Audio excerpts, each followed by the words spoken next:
Okay, let us continue, आगे बढ़ते हैं। तो ये जो रीजन है, इस पूरे रीजन को हम कहते हैं south east Asia. Now we are going to talk about south east Asia. South east Asia के अंदर मेजरली 10 रीजन आते हैं, 10 कंट्रीज आती हैं, और इन कंट्रीज और इनकी ज्योग्राफिकल लोकेशन को देखकर जो है वो हम बात करेंगे। तो इसका एक अलग से ही ऑक्सफोर्ड के एटलस में कम से कम इसका एक अलग से मैप दिया होता है आसियान कंट्रीज के नाम से, या साउथ ईस्ट एशिया का मैप दे रखा होता है पूरा। ठीक है, तो एशिया वाले कॉन्टिनेंट के मैप में भी आपको आराम से दिख जाएगा, और ये यहाँ पे भी आप देख सकते हो, कोई भी मैप चेक कर लें। सबसे पहले हम इंडिया के पड़ोस में से बात करेंगे। तो इंडिया के पड़ोस में है Myanmar, which is a major country. Myanmar को पहले जो है वो बर्मा बोलते थे अपन, म्यांमार को ही पहले बर्मा बोलते थे, और अब की तारीख में, आज की तारीख में इसको जो है वो म्यांमार नाम दे दिया गया है। और इसकी कैपिटल पहले थी रंगून, जो यहाँ पे आप मार्क कर लेना, यंगून के नाम से लिख रखी होगी, जिसको हिंदी में रंगून बोलते थे पहले, YANGON, यंगून। हालांकि अब इन्होंने नई कैपिटल बना ली है, कैपिटल को शिफ्ट कर दिया है कहां पर, नॉर्थ की तरफ में नाइपाइडो के नाम से जो है वो कैपिटल है यहाँ पे, NAYPYIDAW, नाइपाइडो। ठीक है, और इससे नॉर्थ में मांडेले। ये इंपॉर्टेंट शहर हैं जो थोड़े से ध्यान होने चाहिए आपको। मांडेले वो जगह है जहां पर बाल गंगाधर तिलक को भेज दिया गया था जब कांग्रेस का स्प्लिट हो गया था 1907 के बाद में। तिलक को जो है वो गिरफ्तार कर लिया गया था, और तिलक को जो है वो 6 साल के लिए जेल भेज दिया गया था। तो तिलक को 1906 के आसपास, 1907 के आसपास जो है वो जेल भेज दिया गया था। मांडेले जेल में रहे तिलक उस टाइम। और फिर उसके बाद जब वो 1912 में छूट के आए तो उन्होंने देखा होम रूल लीग मूवमेंट पूरी तरीके से डिस्ट्रॉय हो चुका है, तो वो मांडेले यही है। तो पहले ये ब्रिटिश ऑक्यूपेशन के अंदर था, यानी कि म्यांमार भी इंडिया की तरह ब्रिटिश के अंडर में था। हालांकि ब्रिटिश ने इसको जो है वो पहले ही इंडिया से अलग कर दिया था, या म्यांमार को एक सेपरेट टेरिटरी बना दिया था आजादी से, इंडिया की आजादी से पहले। बट ये दिस स्टिल रिमेन्ड इंडिया, ये जो है वो ब्रिटिश कंट्रोल के अंडर में रहे। हालांकि इनको भी 1949 के आसपास में आजादी मिली थी, म्यांमार को भी। और उसके बाद से म्यांमार के अंदर मेजरली मिलिट्री जुंता का राज था, JUNTA, जुंता। ये चार चीज ध्यान रखना, मिलिट्री जुंता का रूल था। और यहाँ पे जुंता के रूल के अगेंस्ट में एक लीडर है जिनका नाम है आंग सान सूकी, है ना। आंग सान सूकी ने जो है बहुत सालों तक स्ट्रगल किया, बहुत सालों तक जो है वो यहाँ पे संघर्ष किया। और फिर उसके बाद में म्यांमार के अंदर अभी डेमोक्रेटिकली इलेक्टेड गवर्नमेंट आ गई है, सरकार चुन के आ गई है म्यांमार के अंदर। और इसमें आंग सान सूकी ना ही प्राइम मिनिस्टर बनी, ना ही प्रेसिडेंट बनी, वो एक स्पेशल एडवाइजर बन गई। उन्होंने एक स्पेशल नया रोल ले लिया, special adviser to the Myanmar government का। ठीक है, तो आंग सान सूकी वर्ल्ड लीडर्स में से बहुत इंपॉर्टेंट लीडर है, ऑल ओवर द वर्ल्ड इनको बहुत जाना जाता है, और ये नोबेल पीस प्राइज जीत चुकी हैं।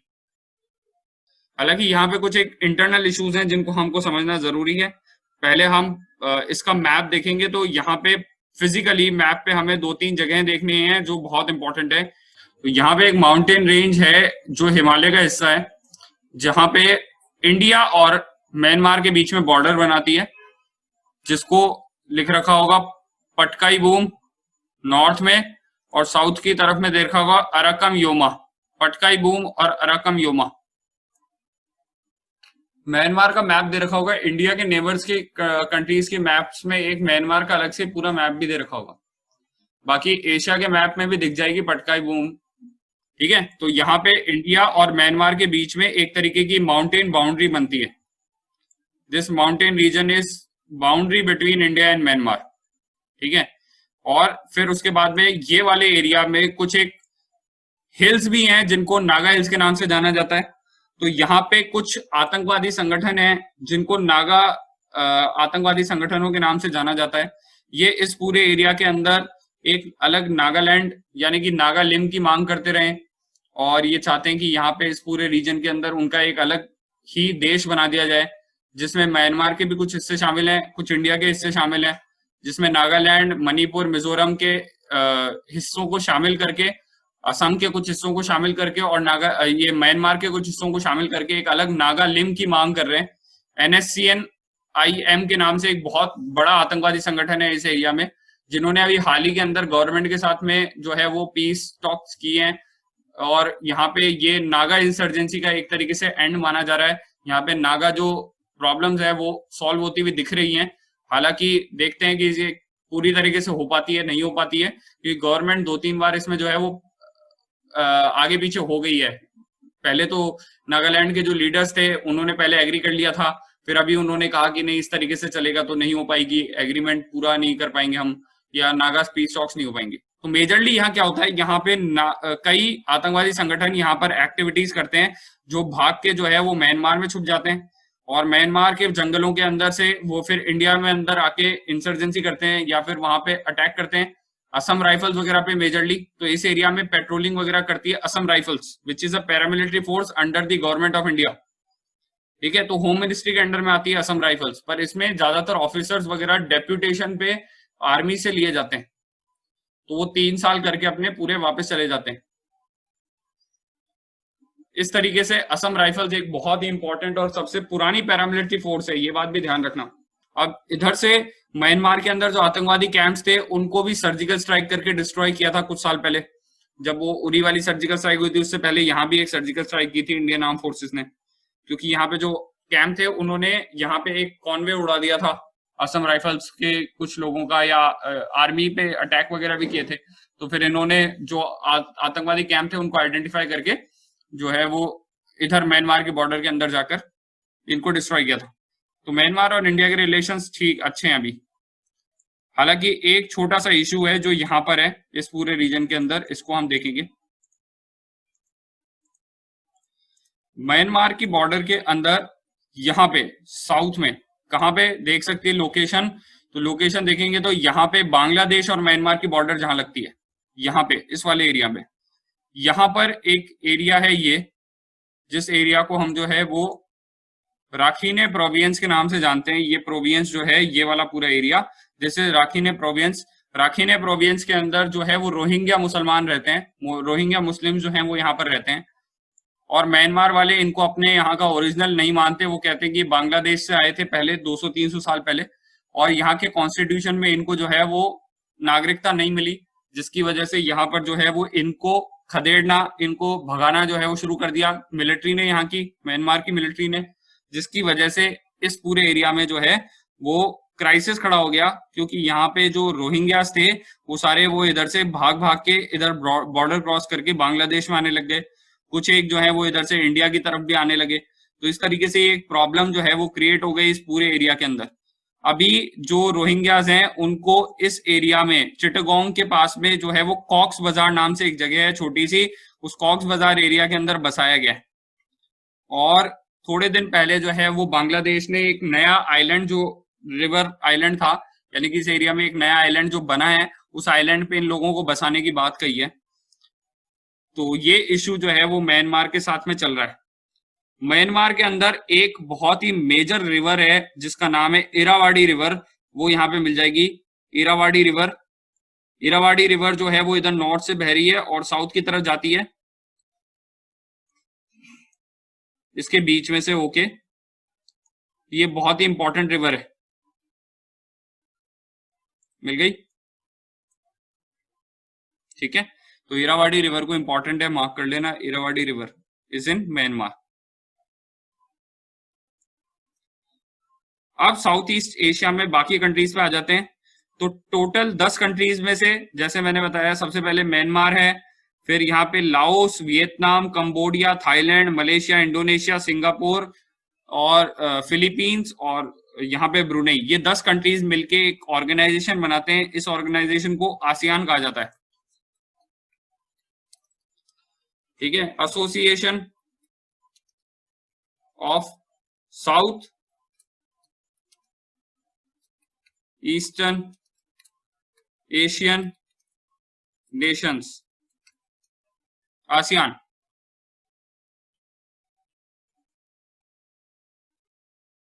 आसियान पे जो है मैंने एक वीडियो भी बनाया हुआ है, तो अभी रिसेंट में आसियान को लेकर जो चीजें हैं या आसियान जो कैसी ऑर्गेनाइजेशन है उसके बारे में वो वीडियो देख सकते हो।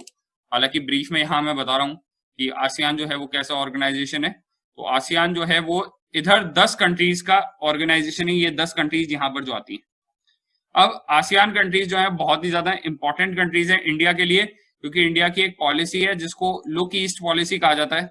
तो लुक ईस्ट पॉलिसी में ये म्यांमार और इसके आगे की ये सारी कंट्रीज इंडिया के लिए इंपॉर्टेंट है। फिर नरेंद्र मोदी ने आई के गुजराल की पॉलिसी थी लुक ईस्ट पॉलिसी, ठीक है। आई के गुजराल प्रधानमंत्री रह चुके हैं इंडिया के। आई के गुजराल की डॉक्ट्रिन थी east look east policy, but अभी नरेंद्र मोदी ने उसको एक्ट ईस्ट कर दिया। तो एक्ट ईस्ट पॉलिसी, अगर आप नॉर्थ ईस्ट की बात कर रहे हैं या कभी भी एसएसबी वगैरह के अंदर भी बात कर रहे हो आसियान की, एशिया के अंदर कैसे इंडिया आसियान रिलेशंस की, तो एक्ट ईस्ट पॉलिसी की बात जरूर करना। एक्ट ईस्ट पॉलिसी के हिसाब से इस रीजन में इस कंट्रीज के साथ में इंडिया को अच्छा कॉपरेशन बनाना है। तो इन कंट्रीज के साथ में इंडिया के बहुत सारे एग्रीमेंट्स एंड ट्रेड वगैरह के। हालांकि इंडिया जो है वो थोड़ा बहुत पीछे रह जाता है, क्योंकि अपने यहाँ पे लेबर रिफॉर्म्स वगैरह इतने अच्छे नहीं हुए हुए हैं जितना इन कंट्रीज के हुए हुए हैं। तो अभी जैसे चाइना से जो कंपनीज भाग के आ रही हैं, यानी कि चाइना से जो कंपनीज ने अपने हेडक्वार्टर शिफ्ट किए हैं दूसरी कंट्रीज में, वो ज्यादातर इधर वियतनाम वगैरह में चले गए, म्यांमार वगैरह में चले गए, जहां पे सस्ता लेबर और बेटर कंडीशंस हैं। और इसकी वजह से इस रीजन में बहुत ज्यादा डेवलपमेंट किया अभी रिसेंट टाइम में, हर तरीके से, चाहे वो फैक्ट्रीज को लेकर हो, चाहे वो प्रोडक्शन को लेकर हो, मैन्युफैक्चरिंग को लेकर हो। तो इंडिया कहीं ना कहीं मैन्युफैक्चरिंग सेक्टर में थोड़ा सा पिछड़ गया है आसियान कंट्रीज के मुकाबले में। आसियान कंट्रीज जो है वो इसमें बेटर हो गए हैं इंडिया से। तो आसियान कंट्रीज बहुत ज्यादा इंपॉर्टेंट हो गए हैं इंडिया के लिए, क्योंकि आजकल काफी सारा एक्सपोर्ट जो है वो इधर से आता है। खासतौर से इंडोनेशिया, मलेशिया वगैरह से हम बहुत ज्यादा पाम ऑयल खरीदते हैं, जिसमें फूड इंडस्ट्री जो है वो बहुत ज्यादा कुकिंग वगैरह सारी पाम ऑयल में करती है। बाबा रामदेव जी रोज चिल्लाते हैं पाम ऑयल आपकी सेहत के लिए हानिकारक है, बट फिर भी आपके जो चिप्स वेप्स सारी चीजें जो भी पैक्ड फूड आता है सब पाम ऑयल में तला आता है। And majorly way import palm oil from Indonesia and Malaysia, क्योंकि पाम जो है वो ट्रॉपिकल रीजन में ही होता है और ये कंट्रीज जो है वो ट्रॉपिकल कंट्रीज हैं, और यहाँ पे पूरे साल लगभग गर्मी पड़ती है, ठीक है, टेम्परेचर डिफरेंस ज्यादा है नहीं। और यहाँ पे जो है वो एवरग्रीन टाइप ऑफ फॉरेस्ट मिलेगा आपको इन सब कंट्रीज के अंदर, ठीक है। सबसे पहले यहाँ पे अब थाईलैंड की बात कर लेते हैं। थाईलैंड में बैंकॉक के पास में से एक नदी बह रही होगी जिसको चाओ प्रयाया रिवर लिखा होगा, चाओ प्रयाया रिवर,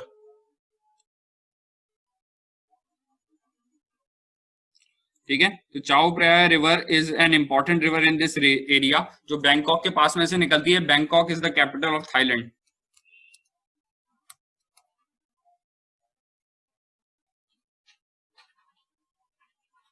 ठीक है, चाओ प्रयाया रिवर। फिर इसके ईस्ट वन बॉर्डर पे या फिर इसके ईस्ट वाली तरफ में यहां से साउथ की तरफ जाती हुई एक और नदी आपको देखने को मिलेगी इस रीजन के अंदर, यहाँ पे इस तरीके से, जो कि फ्योम पेन के पास में से होकर निकल रही है और यहाँ नॉर्थ की तरफ से बहती है। इस नदी को यहाँ पे मेकोंग रिवर लिख रखा होगा, मेकोंग रिवर,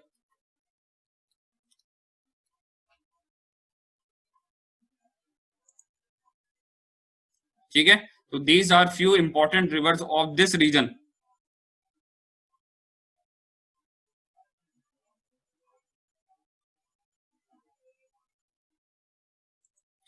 अब यहाँ पर थाईलैंड बहुत ही मेजर कंट्री है, क्योंकि थाईलैंड का बैंकॉक एक बहुत ही इंडस्ट्रियल टाउन है, एक तो पहली चीज, और दूसरा इसके साउथ की तरफ जाने पर ये एरिया जो आ गया है, इस एरिया को लेकर जो है वो एक बात चल रही है। यहाँ पे अपन देखेंगे तो इस एरिया को मार्क कर लेना, यहाँ पर एक नया ज्योग्राफिकल फीचर देखने को मिलेगा, इसको कहते हैं इस्तमस। इस जगह को कहते हैं इस्तमस। इस्तमस एक बड़े लैंड एरिया को एक छोटे लैंड एरिया से या दो बड़े लैंड एरिया को जोड़ने का काम करता है और दो बड़े समुद्रों को अलग करता है। जैसे स्ट्रेट वाटर बॉडीज को कनेक्ट करता है, ये लैंड बॉडीज को कनेक्ट करता है। तो इस तरीके से जो एरिया होते हैं उनको इस्तमस कहा जाता है। और यहाँ पे है इस्तमस ऑफ क्रा नाम से इस जगह को लिखा हुआ मिल जाएगा, इस्तमस ऑफ क्रा। तो ये बहुत इंपॉर्टेंट है, इस्तमस ऑफ क्रा यूपीएससी कई बार पूछती हुई है। तो isthmus of Kra is situated here. अब यहां पर एक बात चल रही है, थाईलैंड चाह रहा है कि वो किसी तरीके से इस्थमस ऑफ क्रा को काट के यहां से, जैसे पनामा कैनाल है, स्वेज कैनाल है, वैसे यहां से डायरेक्टली रास्ता बना देगा ताकि इस पूरे रीजन का पूरा ट्रैफिक इधर से सीधे जा सके। और इससे मलेशिया को बहुत फायदा मिल जाएगा, क्योंकि जो सारे शिप इधर से पूरा घूम के जाते हैं, स्ट्रेट ऑफ मलक्का नाम से एक यहाँ पर स्ट्रेट है, उससे घूम कर जाते हैं, वो सारे कहां से स्ट्रेट यहां से इस्थमस ऑफ क्रा से निकलने लग जाएंगे, जिससे मलेशिया में वो लोग शिप रुकेंगे और मलेशिया को मॉनेटरी बेनिफिट होगा, पैसे मिलेगा, फायदा होगा, क्योंकि वो सारे शिप यहाँ से जो है फ्यूल एंड सप्लाईज वगैरह लेंगे। तो ये एरिया इसीलिए प्रोजेक्ट में है, मलेशिया के एक प्रोजेक्ट है कि मलेशिया चाहता है कि इस रीजन में जो है वो कुछ करे। अभी इसी से साउथ में जाएंगे तो ये वाला पूरा जो पेनिनसुला है इसको मलाया पेनिनसुला कहते हैं। तो मलेशिया का जो साउथ वाला, या सॉरी थाईलैंड का जो साउथ वाला एरिया है, यहाँ पर मैंने सॉरी मलेशिया बोला, यहाँ पे थाईलैंड की बात हो रही है, थाईलैंड इसमें से काटना चाहता है, कट करना चाहता है। मलेशिया इसके साउथ में है। मलेशिया कहाँ पे है? मलाया पेनिनसुला पे, इसको कहते हैं मलाया पेनिनसुला। इस पेनिनसुला को मलाया पेनिनसुला कहा गया है, ठीक है। और मलाया पेनिनसुला के साउथ की तरफ में एक छोटा सा आइलैंड है जिसको सिंगापुर कहते हैं। तो सिंगापुर कोई बड़ी कंट्री नहीं है, बहुत एक छोटा सा आइलैंड है जो कि स्ट्रेट ऑफ मलक्का पर है। ये वाली जो जगह है ये स्ट्रेट ऑफ मलक्का के नाम से जानी जाती है, this is known as the strait of Malacca. तो स्ट्रेट ऑफ मलक्का जो है वो मलाया पेनिनसुला, और यहाँ सुमात्रा का आइलैंड है, इन दोनों आइलैंड के बीच में स्ट्रेट ऑफ मलक्का। तो यहां पर ये क्या हो गया, अपन ने क्या क्या देख लिया, स्ट्रेट यहाँ पे Malaya peninsula, strait of Malacca, और फिर सुमात्रा का आइलैंड, सुमात्रा आइलैंड, ठीक है। Sumatra island is a major island of Indonesia. अब यहाँ पे इधर साउथ की तरफ में दो तीन आइलैंड्स हैं जो इंपॉर्टेंट हैं। सबसे पहले आ गया सुमात्रा आइलैंड, सुमात्रा के बाद में जावा आइलैंड, और जावा आइलैंड के बाद में फिर माली आइलैंड आएगा। जावा, सुमात्रा और फिर बाली, सॉरी बाली, वो माली नहीं, बाली। जावा, सुमात्रा और फिर बाली, ये तीन आइलैंड लाइन से मिलेंगे।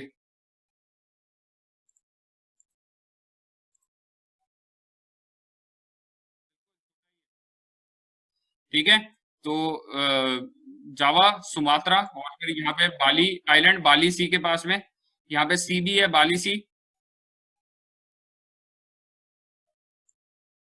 ठीक है। इसके नॉर्थ में सेरेबस आइलैंड,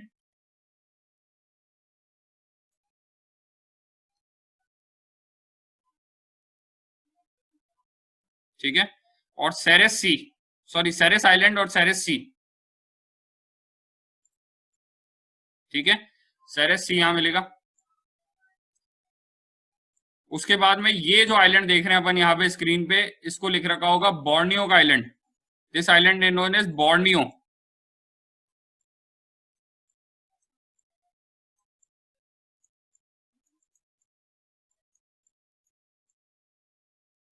ये पूरा बड़ा आइलैंड, बोर्नियो का आइलैंड एशिया का सबसे बड़ा आइलैंड है। बोर्नियो का आइलैंड एशिया में सबसे बड़ा आइलैंड है। हालांकि इससे बड़ा आइलैंड एक और है इसी के पड़ोस में, this island, Papua New Guinea का आइलैंड, ये इससे बड़ा है, पर ये आधा आधा बांटा हुआ है, आधा एशिया में आता है और आधा ऑस्ट्रेलिया वाली तरफ आता है, इसीलिए इसको एशिया का सबसे बड़ा आइलैंड नहीं मान सकते, बट साइज वाइज ये इससे बड़ा है। वर्ल्ड का ये सेकंड लार्जेस्ट आइलैंड है, वर्ल्ड का बोर्नियो थर्ड लार्जेस्ट आइलैंड है, पर एशिया का सबसे बड़ा आइलैंड है।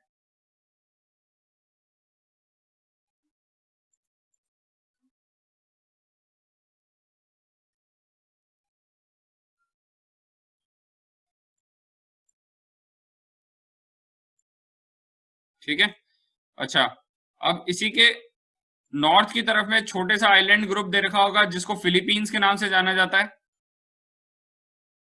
फिलीपींस की कैपिटल है मनीला,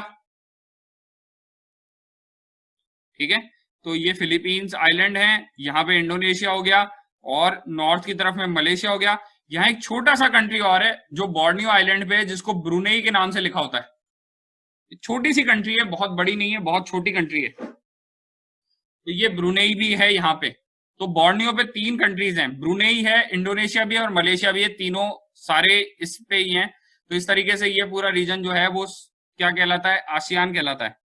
अब इधर देखेंगे अपन वापस इस मेन वाले आइलैंड वाले एरिया पे, या मेन जो एशिया का कॉन्टिनेंट है इस वाली तरफ पे, यहाँ पे एक कंट्री है जिसका नाम है लाओस, जिसको लाओ बोलते हैं, एस को प्रोनाउंस नहीं करते। लाओ जो है ये इकलौती आसियान कंट्री है जो पूरी तरीके से समुद्र से नहीं अड़ती है, लैंडलॉक्ड है।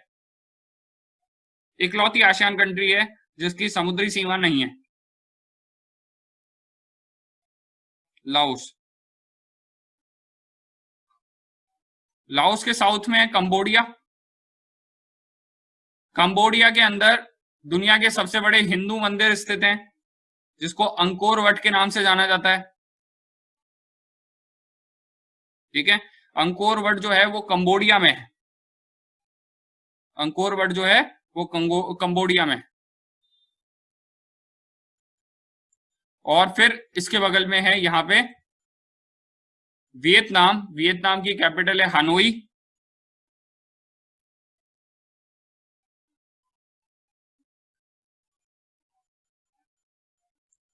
और इस पूरे रीजन के बीच में एक समुद्र है जिसको कहते हैं South China Sea. This is known as South China C.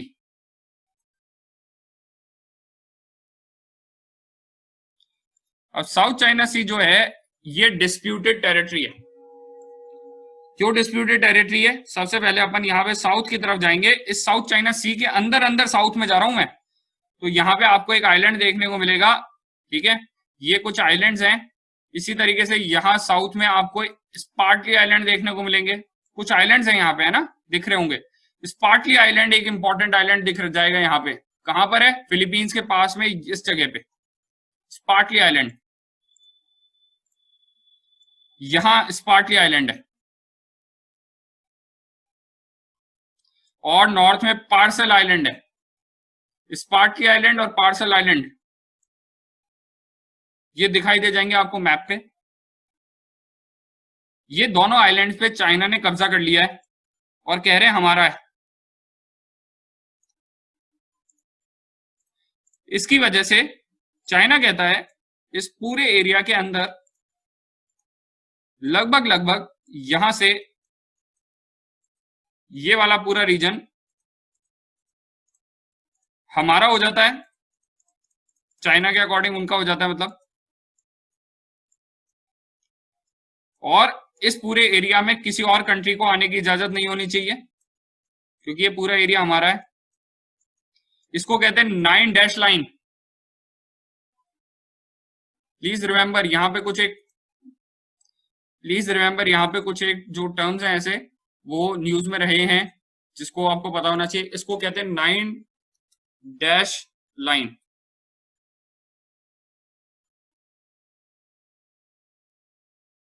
South China सी में जो चाइना का क्लेम एरिया है ना, ये जो लाइन है इसको कहते हैं 9 डैश लाइन।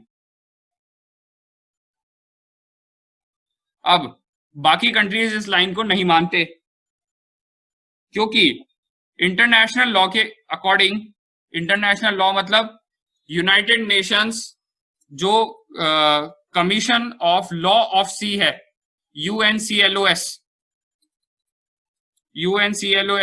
ठीक है, United Nation convention of law of sea, जो समुद्र में अंतरराष्ट्रीय जो समुद्र हैं उनके जो नियम कायदे देखती है वो संस्था है यूएनसीएलओएस। ठीक है, यूएनसीएलओएस। तो वो कहती है यूएनसीएलओएस के नियम कायदे के अकॉर्डिंग किसी भी कंट्री की जो सी बाउंड्री होती है उस सी बाउंड्री से 200 नॉटिकल माइल तक, 200 नॉटिकल माइल तक ही उस कंट्री का एक्सक्लूसिव इकोनॉमिक जोन होता है।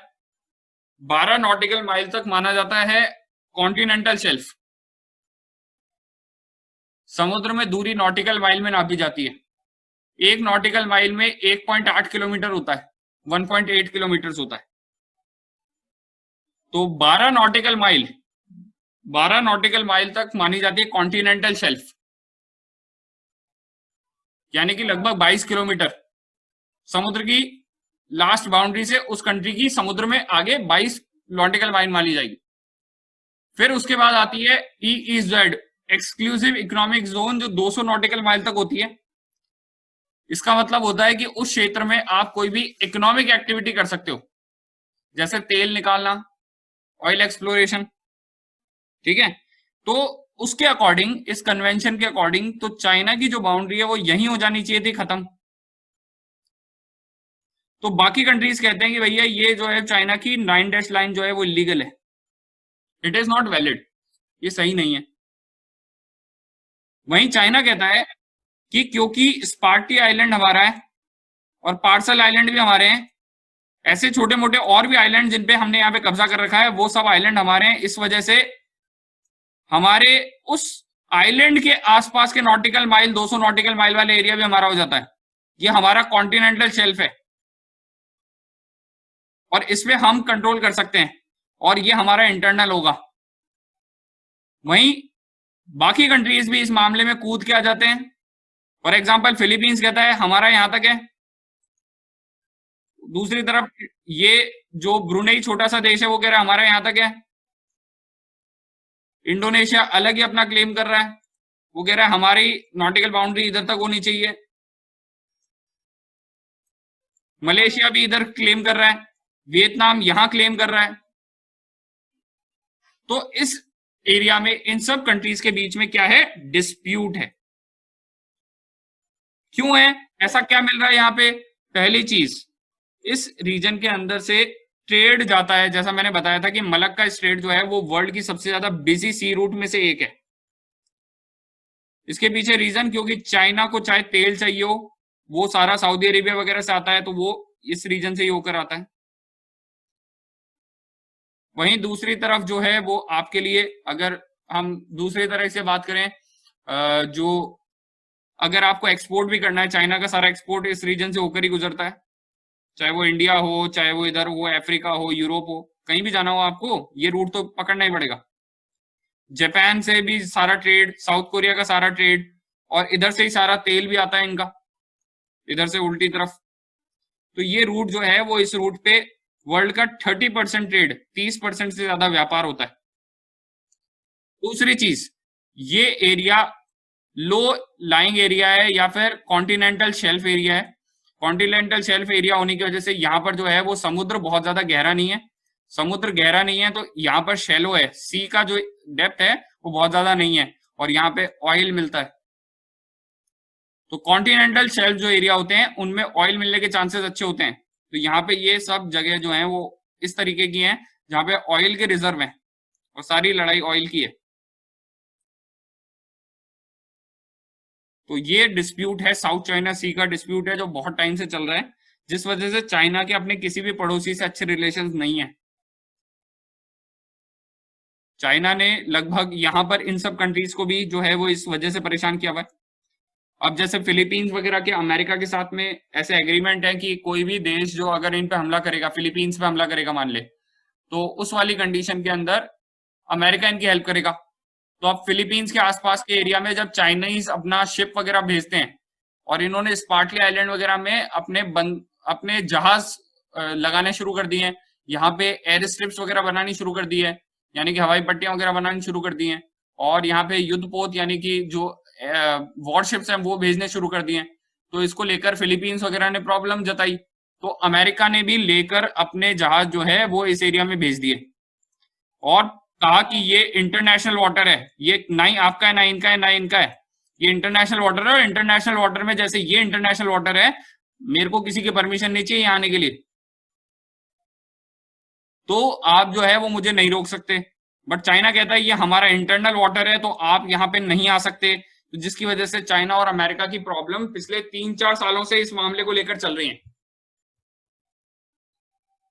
इस मामले को लेकर फिलीपींस जो कंट्री है, ये इंटरनेशनल कोर्ट ऑफ लॉ, जो इंटरनेशनल कोर्ट ऑफ जस्टिस है, कहां पे, हेग नीदरलैंड के अंदर, जो यूनाइटेड नेशंस का कोर्ट है, उसमें गया था, और उन्होंने चाइना के खिलाफ फैसला दे दिया। बट चाइना ने उस फैसले को मानने से मना कर दिया, क्योंकि इंटरनेशनल कोर्ट ऑफ जो जस्टिस होता है उसके पास अपनी कोई पावर नहीं होती है, वो फैसला मनवा नहीं सकता है। तो चाइना ने उनके फैसले को मानने से मना कर दिया। तो ये जो इशू है वो अभी भी ऐसे कैसे अटका हुआ है। आए दिन अभी भी कई बार क्या होता है, अमेरिका जो है वो अपने शिप इधर भेजता है, और चाइना फिर अमेरिका को जो है वो कहता है कि भाई आप इस एरिया में अपना शिप मत भेजिए, जिसकी वजह से अमेरिका और चाइना के रिलेशंस वैसे भी पहले से ठीक ठाक नहीं चल रहे थे, फिर ट्रेड वॉर की वजह से खराब हुए और अब कोरोना की वजह से और ज्यादा खराब हो गए। अभी डोनाल्ड ट्रंप एडमिनिस्ट्रेशन ने बहुत सारी चाइनीज कंपनी पे बैन लगाने का फैसला किया, जैसे इंडिया ने शुरू किया था उसी तरीके से। तो ये सारी चीजों को लेकर यहाँ पर टेंशन चलती रहती है, हाई है टेंशन, और इस वजह से जो है वो ये रीजन पूरा ही इंपॉर्टेंट है, न्यूज में रहता है। अब फिजिकली फीचर्स की बात करेंगे तो यहाँ पे ध्यान रखना, यहाँ पे ट्रॉपिकल रीजन है, यानी कि यहाँ पर एवरग्रीन फॉरेस्ट मिलेंगे, यहाँ पे बरसात अच्छी होती है, और यहाँ पर जो ट्रॉपिकल साइक्लोन आते हैं उनके आने के भी चांसेस ज्यादा रहते हैं। इस वाली रीजन की तरफ से आने वाली विंड्स और ओशन करंट होने की वजह से इस पूरे रीजन के अंदर अच्छी खासी बरसात होती है। इधर वाली तरफ से आने वाली जो हवाएं होती है, जो मानसून विंड्स होती हैं, उसकी वजह से इधर बरसात होती है, और इधर की तरफ जो आने वाली विंड्स होती हैं उनकी वजह से इस पूरे रीजन में, क्योंकि आइलैंड कंट्रीज हैं, तो यहाँ पे मानसून रेंज बहुत ज्यादा होती है और यहाँ पे मानसून की वजह से अच्छी बरसात होती है। दूसरा, ट्रॉपिकल रीजन होने की वजह से, इवेपोरेशन रेट ज्यादा होने की वजह से यहाँ पर जो है वो अच्छी बरसात होती है और एवरग्रीन फॉरेस्ट मिलते हैं। हालांकि जब अंग्रेजों ने इन एरियाज पे कैप्चर किया, फिलीपींस, स्पेन, फ्रांस, जापान, सबने यहाँ पर काफी ज्यादा कॉलोनीज बनाई थी और ये उनके कंट्रोल में थे, तब उन्होंने यहाँ पे जो है वो पेड़ काट काट के, फॉरेस्ट क्लियर कर करके प्लांटेशन, यानी कि प्लान्ड तरीके से जो पेड़ है वो लगाना शुरू किया, जिसमें पाम ऑयल एक मेजर इंडस्ट्री है यहाँ पे, और इंडिया, इंडोनेशिया, मलेशिया दोनों से पाम ऑयल खरीदता है। अभी पिछले साल मलेशिया के जो पहले प्रधानमंत्री थे, इससे पहले वाले प्रधानमंत्री थे अभी वालों से, वो मताहिर मोहम्मद थे, उन्होंने, मलेशिया ने उस टाइम पे पाकिस्तान का समर्थन किया था आर्टिकल 370 को लेकर। उस टाइम पे इंडिया ने जो मताहिर मोहम्मद हैं उनको थोड़ा बहुत कहा था कि भैया थोड़ा सा समझ जाओ कि हम आपके इंपोर्ट पे बैन लगा देंगे, तब इंडिया ने मलेशिया से पाम ऑयल खरीदना बंद कर दिया था। ये उस टाइम पे न्यूज में रहा था। तो इंडिया मेजरली इस एरिया से टिम्बर, यानी कि जो लकड़ी होती है वो, और दूसरी तरफ पाम ऑयल, ये इस तरीके की कुछ चीजें जो है वो इंपोर्ट करता है, सॉरी। तो इस तरीके से जो है वो ये रीजन इंपॉर्टेंट है इंडिया के लिए और ये इसकी पॉलिटिक्स है। वहीं इस रीजन में बहुत सारे वॉल्केनोज हैं एंड अर्थक्वेक भी बहुत ज्यादा आते हैं। क्यों? ये पूरा पैसिफिक ओशन की रिम पे है और पैसिफिक रिम कंट्रीज हैं, और यहाँ पे जो है वो दो प्लेट्स आपस में एक दूसरे से टकरा रही है, पैसिफिक ओशन प्लेट और इंडियन ओशन प्लेट, जिसकी वजह से यहाँ पे वॉल्केनिक एक्टिविटी और सुनामी आने के चांसेस अच्छे रहते हैं। इसी के साथ में फिलीपींस के साइड की तरफ में देखेंगे तो अपने को यहाँ पर ये जो खाई देखने को मिल रही है, ये वाली जगह मरियाना ट्रेंच है, जो कि वर्ल्ड की सबसे गहरी जगह है, deepest place on the surface of the earth, Pacific ocean के अंदर, एशिया के कॉन्टिनेंट के पास में, फिलीपींस के पास में। यहाँ पे एशिया वाले मैप में दिख जाएगा, वर्ल्ड मैप में भी दिख जाएगा, ये चीज आप मार्क कर लीजिएगा। यहाँ पर है मरियाना ट्रेंच। मरियाना ट्रेंच विश्व की सबसे गहरी जगह है, इसकी हाइट -1100 मीटर है, सॉरी -11,000 मीटर है, यानी कि 11 किलोमीटर के आसपास समुद्र की सतह से गहराई है मरियाना ट्रेंच की।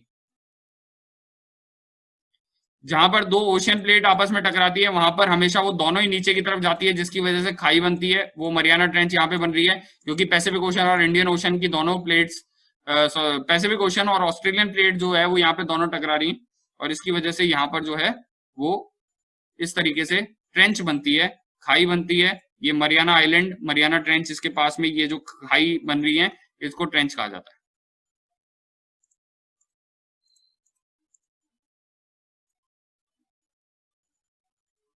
ठीक है, बाकी ये सारे शेलो आइलैंड्स हैं, शेलो सी है यहाँ पे, और यहाँ पे बांदा स्ट्रेट यहाँ साउथ में होगा, और यहाँ पे जो है वो क्या कहते हैं इसको, ये मलक्का स्ट्रेट, ये 2-3 स्ट्रेट हैं जो इंपॉर्टेंट है, बांदा सी, बांदा स्ट्रेट। ठीक है,